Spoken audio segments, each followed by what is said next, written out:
오늘도 계속해서 임플란트 연조직 매니지먼트에 대해서 이야기하겠습니다. 오늘도 지난 시간과 마찬가지로 임플란트 세컨 서저리 때 사용할 수 있는 소프트 티슈 매니지먼트에 대해서 말씀드리겠습니다. 치관 유도와 이머전시 프로파일의 형성을 위한 수술로는 다음과 같은 방법이 있습니다. 책에 의하면 부착지은, 이머전시 프로파일, 그리고 치관 유도 형성 등이 임플란트의 성공에 반드시 필요한 것은 아니지만, 즉 오세오 인테그레이션의 성공과 실패에 영향을 크게 주지는 않지만, 부착치인의 존재는 양치질을 비롯한 환자의 치태 조절을 수월하게 하며 다양한 기계적 스트레스에 잘 저항할 수 있게 해준다고 합니다. 부착치유는 혹 필요하다, 필요하지 않다 이렇게 여러 말이 나올 수 있지만 부착치유는 꼭 만들어주는 것을 목표로 하는 것이 좋겠습니다. 부착치은이 없으면 처음에는 성공인 것 같긴 하지만 나중에 마치 치주염이 생기는 것처럼 페리 임플란타이티스가 생겨서 임플란트 실패가 3년, 5년 뒤에 발생할 수 있게 되겠습니다. 다음은 롤 테크닉에 대해서 말씀드리겠습니다. 상하악을 막론하고 전치부에 있어서는 발치 레비알 본 디펙트가 빠른 속도로 흡수되겠습니다. 즉시 임플란트 식립 시에는 인접의 치조골과 대등한 레벨을 보일지라도 6, 8개월 정도 지난 후 버티칼 및 호리존탈 리제션을 나타내므로 앞으로 제작되어 장착될 보철물에서 심미적으로 상당한 문제점이 발생될 수 있게 되겠습니다. 이럴 때 레비얼로 흡수된 콘토를 보상하기 위해 사용될 수 있는 방법은 크게 본그래프트를 이용하는 방법과 소프티스 그래프트를 이용하는 방법, 보철물의 콘토를 이용하는 방법 등으로 나눌 수 있고, 롤 테크닉은 임플란트의 팔라탈 사이드에 커넥티브 티슈를 레이벌 사이드로 말아서 넣는 다고 해서 붙여진 이름입니다. 즉 소프트를 팔라탈 쪽에서 레이벌 사이드로 말아서 넣는 술식이 되겠습니다. 먼저 팔라탈 플랩을 파샬 시크니스를 방해하되 CT 그래프트 시와 같이 뚜껑이 되는 부분층 판막을 가급적 얇게 함으로써 리어벨 쪽으로 이동될 수 있는 커넥티브 티슈의 양을 많게 하게 되겠습니다. 또는 팔레탈 프랩을 길게 형성한 것도 하나의 방법이 될 수 있겠습니다. 일단 부분층 판막이 완성되면 전층 판막 플랩을 위한 절개를 가하게 되는데, 이는 부분층 판막의 가장 팔라탈 부분까지 연장하게 되겠습니다. 이와 같이 절개를 가하고 플랩을 방해하면 전층 판막 끝에 에피셀리엄은 없으며 페리오스티움과 코넥티브 티슈를 포함하게 되는 모양의 판막이 형성하게 됩니다. 레벨 쪽의 판막에서 부분층 판막 부분을 접어서 두 쪽의 페리오스팀이 서로 마주보게 하여 수치하게 되겠습니다. 이러면 레비알 쪽에는 두 겹의 소프트 티슈 겹치게 되어 상당 부분의 레비알 소프트 티슈 컨트롤가 형성되게 되겠습니다.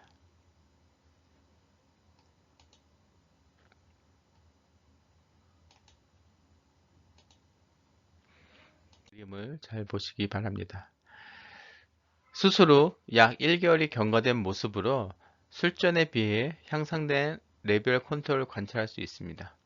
물론 사진 각도상의 차이가 있으나 인접차의 콘투어와 비교해 봤을 때 이전보다는 디펙트가 많이 회복된 것을 볼 수 있습니다. 소프티스 그래프트는 시간의 지남에 따라 상당한 수축이 일어나므로 수술 시 이를 고려해 충분한 양의 소프티슈가 리벨 쪽으로 이동될 수 있도록 하는 것도 하나의 방법이 될 수 있겠습니다. 디펙트가 연조직 롤 테크닉으로 많이 회복된 모습이 되겠습니다. 치주질환으로 인해 발치되는 발치와의 즉시 임플란트를 시행한 케이스가 되겠습니다.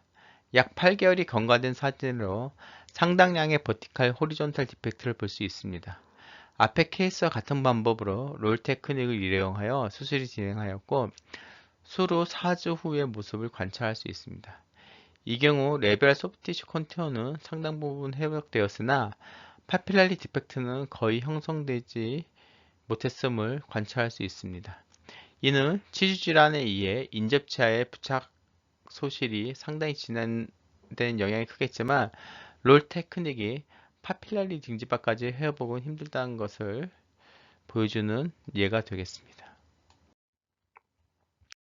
다음에는 커넥티브 티슈 그래프트에 대해서 설명드리겠습니다. 커넥티브 티슈 그래프트는 부족한 소프트 티슈를 구강 내의 다른 장소로부터 빌려온다는 점에서 롤 테크닉과 같으나 몇 가지 다른 점이 있게 되겠습니다. 다음은 콘케이브한 에덴트리오스 리지에 센트럴 파필라가 로스되었을 때 소프티슈 회복을 위해 롤 테크닉을 시행하였고 파필라리 징집안은 거의 채우지 않은 상태로 수처하게 되었습니다. 2차 수술 후 약 2개월 뒤 모습으로 건강한 징집안 양상을 나타내고 있으나 심리적인 면에서는 실패한 케이스가 되겠습니다. 파필라 형성을 위한 커넥티브 티슈 그래프트가 시행되었습니다. 팔레트에서 소프티슈를 채택하였고 수술 후 11주가 경과된 모습이나 파필라는 거의 개선되지 못하였고 다시 한번 커넥티브 티슈 그래프트를 시행하기로 하였습니다. 이번에는 에피셀리알 밴드가 없는 순수 커넥티브 티슈만을 그래프트 하였습니다. 전보다는 많이 나아지긴 했으나 역시 파필라 부위는 조직이 미약한 양상을 보이고 있습니다. 다음은 팔라치 테크닉에 대해서 말씀드리겠습니다. 페디클 플랩을 응용하여 파필라리 리제너레이션을 도모하는 플랩 디자인이 되겠습니다. 그림과 같이 인시절 가에서 버칼 쪽에 있는 징지발을 안쪽으로 임플란트 사이로 돌려서 수처하는 모습이 되겠습니다. 그렇게 되면 임플란트 사이 디누데이션 부분에 징지바가 생기게 돼서 디누데이션 부분에 골소실이나 동통이 없고 심미적으로도 유리한 형태의 징지바가 생기게 되겠습니다.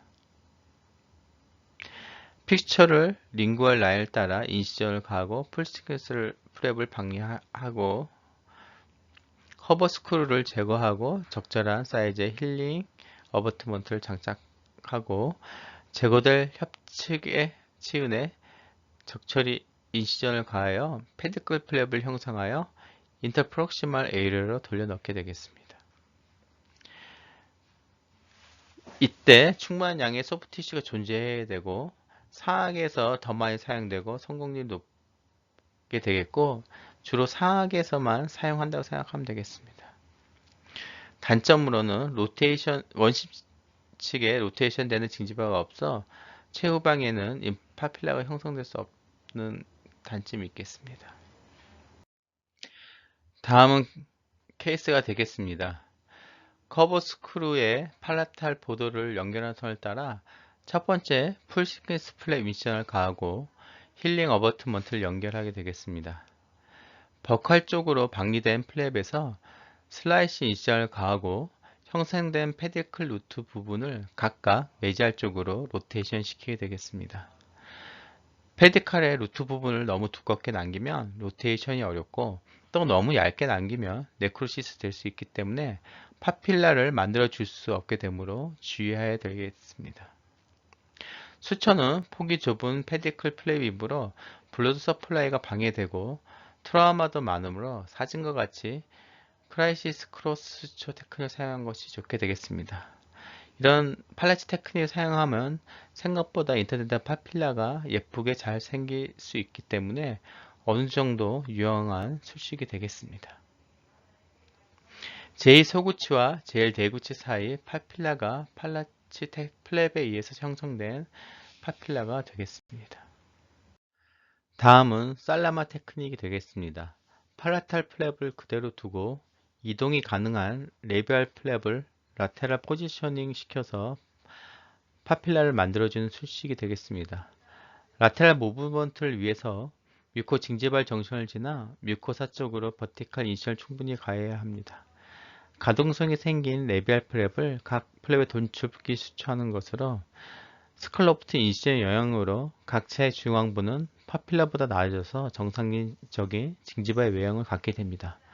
그러나 넓은 부위에 걸쳐 수술이 이루어지게 되고 적절히 라테랄 포지션이 되도록 플랩을 매니저하기 쉽지 않으며 긴 인시전 라인이 형성되는 스카라인의 형성 등에서도 문제점이 있게 되겠습니다. 다음은 멀티플 지 플라스트입니다. 지그재그로 인시전을 가하여 형성된 삼각형의 팁이 파필라의 팁이 되도록 일으켜 세워서 파필라리 리크리에이션을 시도하게 되겠습니다. 멀티플치 플라스틱을 인시전하고 징지바가 손상되지 않도록 플레이를 방리하고 수처해서 사주가 경과된 모습이 되겠습니다. PK 플랩이 되겠습니다. PK 플랩은 멀티플치 블라스트의 한 가지로 원하는 파필라의 높이와 징지바 아웃라인을 예상하여 불구선을 따라 인시전을 가하고 플랩을 방리하게 되겠습니다. 리세션이나 버티컬 리세션이 클수록 인시전 라인을 팔레타 쪽으로 이동시키는 것이 좋습니다. 플랩을 방리하여 세워 올리면 징지바 아웃라인이 상방으로 이동하는 효과가 생기게 되겠습니다.